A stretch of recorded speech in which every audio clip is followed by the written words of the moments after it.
తెలివి గల వాణిని హృదయమందు ఏమి నివాసం చేస్తుందంట? జ్ఞానము నివాసం చేస్తుంది. చూడండి, మన ఇంటిలో ఏముంటాయి? పాత్రలు ఉంటాయి. అలాగే మంచి మంచి మనం కొనుక్కున్న ఒక భౌతికమైన సామాన్లు అనేది సమకూర్చి పెట్టుకో ఉంటాం.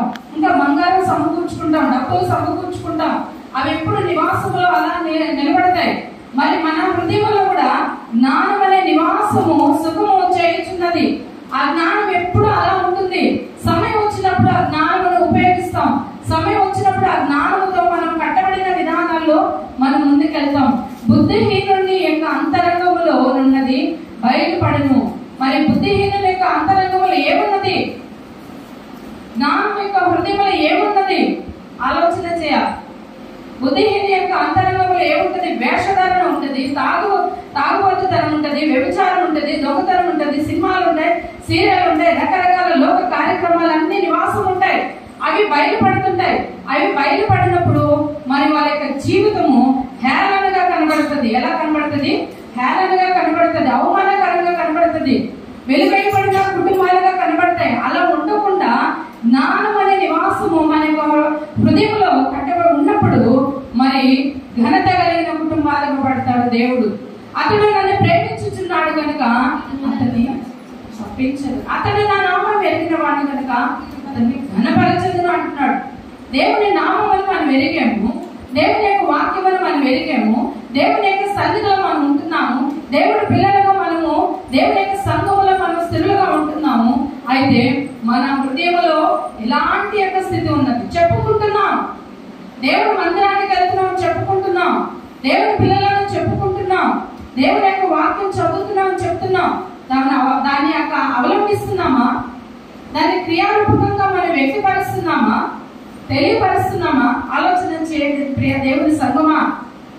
ఆలోచన లేకుండా మనం ఎలా పడితే అలా మనం జీవించకూడదు. మన యొక్క కుటుంబానికి ఒక విలువ ఉంది, మనకు ఒక విలువ ఉంది. మనం దేవుని ఇంటి వారము, మన దేవుని యొక్క ఇంటి వారు. మన యొక్క నివాస స్థానం ఎక్కడిది కాదు. మళ్ళీ కూడా మీకు చెప్తున్నా, మన ఆయుష్ 70 సంవత్సరములు, అధిక బలమున్న ఎడల 80 సంవత్సరములు. అయినా ఆయాసమే, దుఃఖమే, బాధ, వేదనే. ఒకనాడు ఈ యొక్క నివాసము, ఈ యొక్క భూమిని వదిలి వెళ్ళిపోతాం, మనం వదిలి వెళ్ళిపోతాం. కానీ స్థిరమైన నివాసం అక్కడ మనది. మరి ఆయన ఇంటి వారం అన్నప్పుడు మన హృదయంలో ఏమి నివాసము చేస్తుంది? ఎలాంటి క్రియలు నివాసం చేస్తున్నాయి? ఎలాంటి మాటలు నివాసం చేస్తున్నాయి? ఆలోచన చేయి. జ్ఞానము కలిగిన కుమార్తె, జ్ఞానము కలిగిన కుమారుడు ముందుగా మన యొక్క ఆత్మీయమైన ఇల్లును చక్కదిద్దుకోవాలి. అది చక్కదిద్దుకోకుండా మనం ఎలా పడితే అలా ఉంటే, బుద్ధిహీనులుగా ఉంటే ఎవరికి అవమానము? మళ్ళీ కూడా చెప్తున్నా, ఎవరికి అవమానము? దేవుడికి అవమానం. ఇశ్రాయేలు నిమిత్తము బానిసత్వంలోకి వెళితే ఆ చెరలో దేవుడు మాట్లాడుతున్నాడు. మీ నిమిత్తము నా నామము దూషింపబడుతుంది, అవమానం పడుతుంది అని అన్నాడు. భౌతికమైన మన బిడ్డలు మనకు అవమానం తెస్తే మనకి ఎంత చిన్నతనంగా ఉంటుంది. మనం ఎంత బాధపడతాము, ఎంత నలిగిపోతాము, ఎంత వేదన పడతాము, ఎంత కన్నీరు కాలుస్తాము.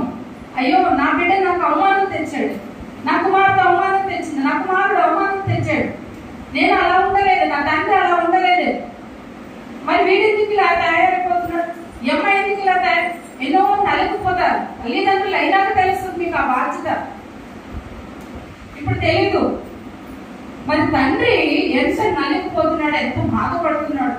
నీ కోసం, నా కోసం ఆయన నివాసమును వదిలి ఈ లోకానికి వచ్చి మరి దేవుడు మనల్ని వెలిగించాడు కదా, దేవుడు మన కోసం ప్రాణం పెట్టాడు కదా, దేవుడు రక్తాన్ని చిందించాడు కదా.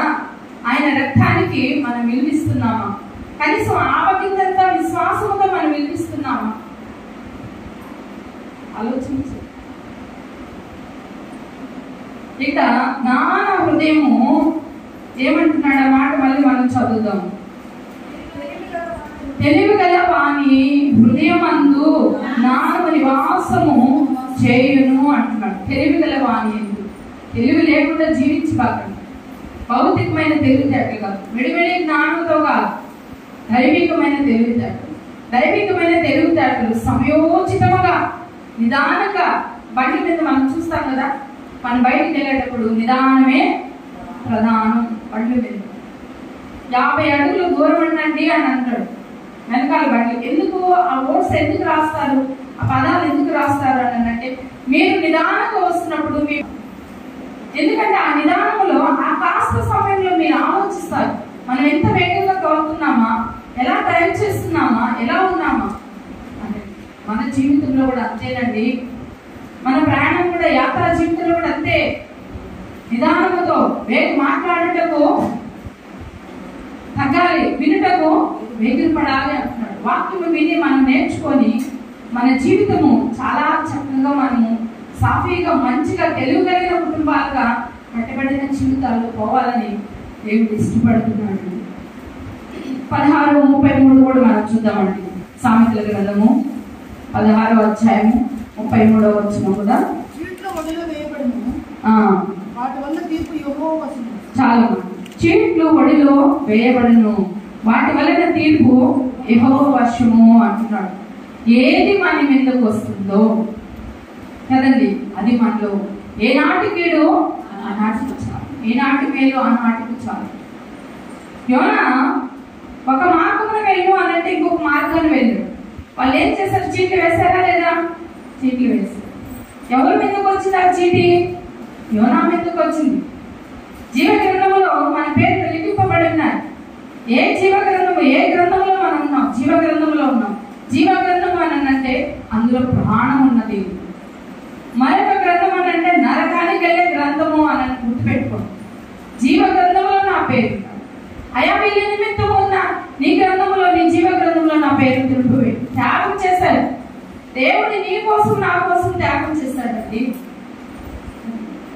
ఇక్కడ అందుకే అంటున్నాడు, చీట్లు ఒడిలో వేయబడెను, వాటి వలన తీర్పు యెహోవా వశము అంటున్నాడు. ఇలా పడితే అలా మనం ఉండకూడదు. తీర్పు దినాన రేపు మనం నిలబడాలి. రేపు నిలబడాలి. మనం ఏం సమాధానం చెప్తాం? ఇక్కడ మంచి జ్ఞానంతో నింపబడినప్పుడు మనం చక్కగా మనం మెలకువతో కలిగిన జీవితాలతో మనం ఉన్నప్పుడు చక్కగా మనం నడుచుకుంటాం. అలా లేకపోతే మనం ఎలా పడితే అలా ఉంటే రేపు తీర్పు దినాన నిలబడాలి. ప్రభా నేను అలా చేయలేదయ్యా, ప్రభా నేను అలా చూడలేదు, ప్రభా నేను అలా మాట్లాడలేదు, ప్రభా నేను ఆ పని నేను ముట్టుకోలేదు ప్రభా అనంటే కుదరదు కదా. లోపల ఉన్న బేబీనే స్కానింగ్ తీసి మరి అంగవైకల్యంగా ఉన్నాడా, హార్ట్ బీట్ బాగుందా లేదా, బ్లడ్ సర్క్యులేషన్ బాగుందా లేదా, కళ్ళు బాగున్నాయి లేదా, ఇన్ని స్కాన్ తీస్తున్నారే భౌతికమైన డాక్టర్లు. మన డాక్టరు, మన దేవుడు పరమ డాక్టర్. మన తలంపుల్లో పుట్టిన ఆలోచనలు, మన మాటలు ప్రతిదీ కూడా దేవుడు గుర్తిరిగిన దేవుడు. ఈ క్షణాన్ని నువ్వేం మాట్లాడబోతున్నావు, ఈ క్షణంలో నువ్వేం చేయబోతున్నావు అనేది కూడా దేవుడు మరి తలంచిన వాడు ఉన్నాడు. ఆయన తలంపులో నేనున్నాను అని అనుకున్నప్పుడు మనం చాలా జాగ్రత్తగా, ఫస్ట్ సెల్ఫ్ కంట్రోల్ వస్తుంది, మాటలో సెల్ఫ్ కంట్రోల్ వస్తుంది, పనుల్లో సెల్ఫ్ కంట్రోల్ వస్తుంది, అన్నిట్లో సెల్ఫ్ కంట్రోల్ వస్తుంది. ఎందుకనంటే నేను ఆయన చేతిలో ఉన్నాను. యెహోవా చేతిలో పడిన బహు భయంకరము అన్నట్టు నేను ఆయన సన్నిధిలో ఉన్నాను. ఆశీర్వదింపబడడానికి ఆయన చేతిలో ఉన్నావా, లేదంటే నరకానికి వెళ్ళడానికి ఆయన చేతిలో ఉన్నావా? తీర్పు యెహోవా వశము, చీట్లు ఒడిలో వేయబడను అంట. ఆలోచన చేయండి అదే సంగమా. రెండో విషయం మనం చూద్దాం. సామెతల గ్రంథంలో 15వ అధ్యాయం 13వ వచనం మనం చూద్దాం.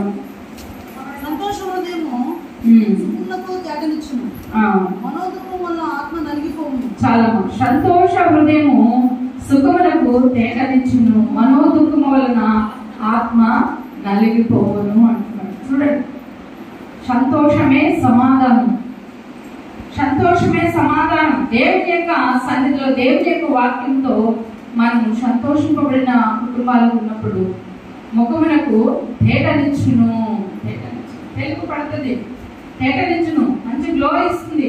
దేనికి? భౌతికమైన శరీరానికి కాదు, ఆత్మీయ హృదయానికి గ్లో ఇస్తుంది, ఆరోగ్యాన్ని ఇస్తుంది. ఆ ఆరోగ్యం వలన మనం క్షేమంగా ఉంటామండి, నెమ్మదిగా ఉంటాం.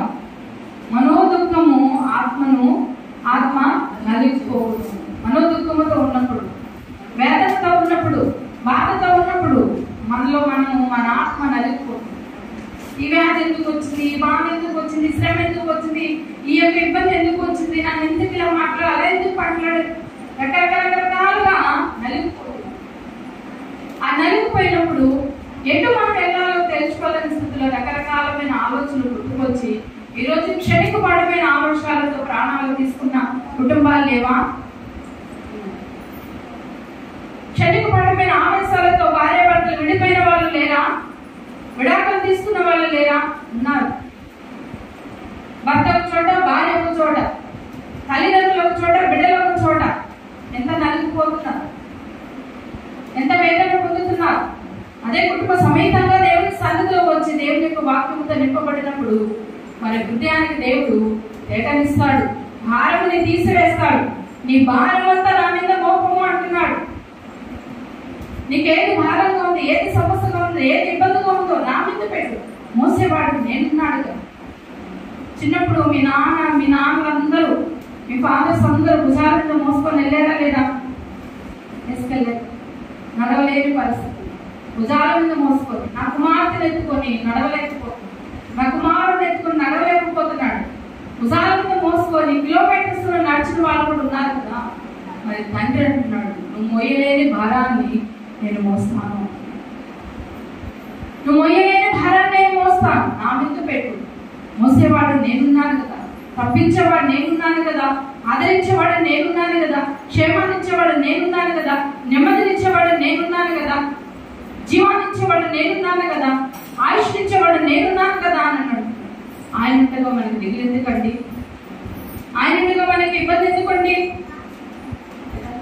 వాక్యంలో మనకు నిరంతరము నిలుచుండేవారు ఉండాలని రెండో విషయంలో దేవుని యొక్క వాక్యము మనకి ఇస్తున్నారు. మనోదుఖం అంటే క్షణాన తీసివేయండి, దేవుని యొక్క వాక్యంతో గురించి పక్కన పెట్టండి. అయ్యా నేను మనోదుఖము కలిగిన దాని ప్రార్థన